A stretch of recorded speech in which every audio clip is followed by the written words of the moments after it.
So I just got done watching the new promo to episode 3 of Riverdale, and guys, let me tell ya, this show is very quickly starting to become my new addiction.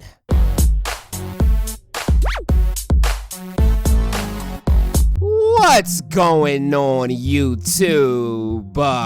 So let me just start this video off by saying episode 2 was completely nuts, just like episode 1 was, and now episode 3 looks like it's gonna be even more crazy. I am really starting to love this show. I just hope that they can really keep this up, because sooner or later they're gonna have to solve this mystery, and when they do, they're gonna have to have another mystery, and I just hope that one is just as entertaining as this one. Speaking of which, is Cheryl the murderer? Because she just said that she was guilty in episode 2, and like I said in one of my previous Riverdale videos, all signs are pointing to her, which is why I also said I don't think that she did it, because it's too easy and it's too obvious. And I recall her saying something along the lines of he was supposed to come back or something like that in episode 2 when she busted out crying thinking about her brother. So this is what I'm thinking. I'm thinking that she knows something more than she's telling about her brother's death, but I'm also thinking that she wasn't the person that pulled the trigger. But she's probably feeling really guilty about it anyways, because she feels like she had something to do with it. Maybe indirectly, but that's what I'm thinking. I could be wrong, but that's what I'm strongly thinking right now.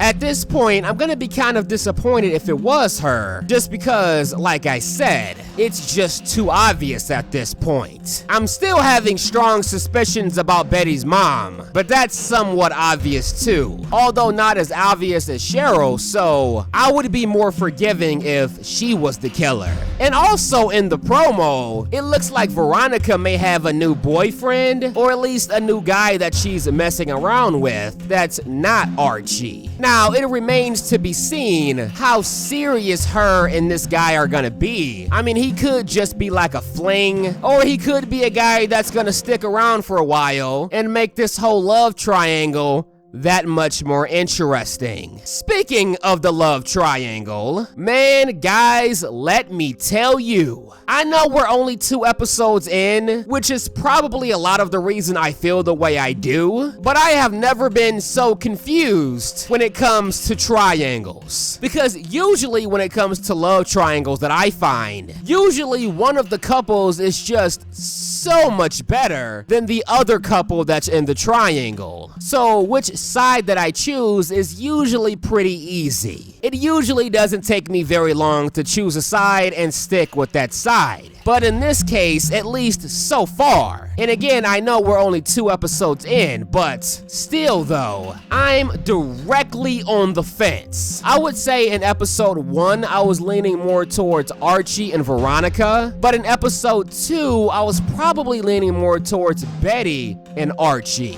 And this isn't even including Betty and Veronica, which I probably like the most out of all of them as of right now, as far as their chemistry and friendship. I just find it so adorable how Veronica desperately wants to be friends with Betty, and how desperately that she asks for Betty's attention and affection. I just find that to be really cute, but I'm also not ignorant to the fact that Betty and Veronica actually happening romantically, it's probably a better chance that Jughead and Betty date at this point. So if Veronica and Betty aren't gonna ever date, I would appreciate it if no more queer baiting goes on in future episodes. Don't make me want to ship them if it's never gonna happen. I don't want to see any more kisses or any more hints that either character might be gay or into each other, unless you're seriously debating on having that happen in the future. If you can promise to do that, I will promise to not ship them romantically, because I do have standards, and as you guys know by my shipping track record, I don't ship couples romantically until and unless they show romantic interest in one another. Otherwise, I will just keep my shipping friendship based. But other than that, I haven't even talked about Archie and Miss Grundy for good reason, because I don't have much to say about that ship. Does anybody actually ship that ship? It's funny though, because as of right now, it looks like Archie is showing the most interest in the girl that I care about the least. Go figure. But is Miss Grundy manipulating Archie's mind in order to keep him quiet about where they were on July 4th? Or does she really like Archie? That remains to be seen as well. And I'm not the only one that has my suspicions. Am I right, Jughead? And I kind of have a feeling that Cheryl is going to be one of those characters that I kind of start off not liking, but sooner or later I'm probably going to ease up to, and she's probably going to become one of my favorite characters. I don't know, I just have that feeling. I feel like there's probably a really good reason behind her bitchness. I mean, obviously her brother being dead is probably, you know, one of them, but it's probably even deeper than that.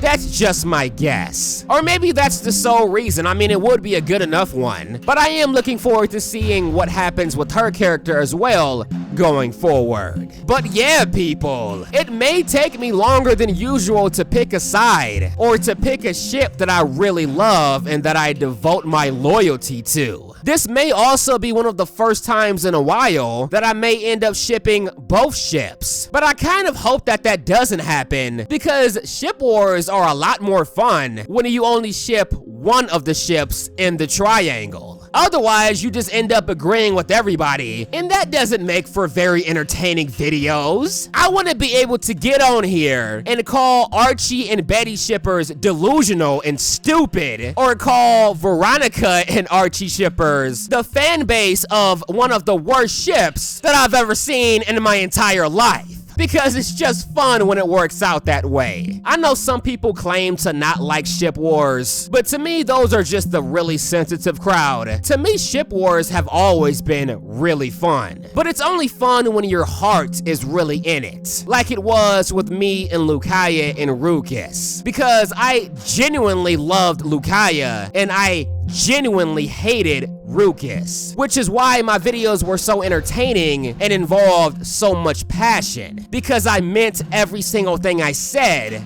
and I wasn't faking anything. And I'm kind of hoping that something similar really happens here, because like I said, I'm really liking the show so far. And if they can keep this up, this may very well turn into one of my favorite new shows on television. I might mess around and make this channel like 90% Riverdale. If it keeps being this good and continues to get better, I wouldn't rule it out. And for those of you who haven't watched this show yet, people, I highly recommend you at least check out the first episode. I mean, there are only 2 episodes, so it's not gonna take you long to get caught up, because the show really is that good so far. And I really think some of you guys are really robbing yourself of entertainment by not watching this show. But anyways, guys, I'm done rambling. I've already been talking way longer than I expected to. But I mean, what the hell, I had a lot to say. And I have a feeling I'm gonna have a lot more to say after watching episode 3. But let me know what you guys think about all of this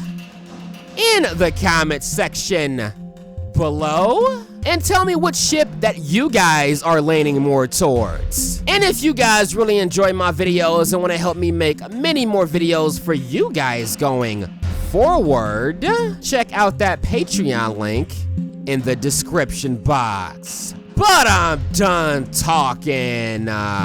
If you guys enjoyed this video, you know what to do. But as always, until next time.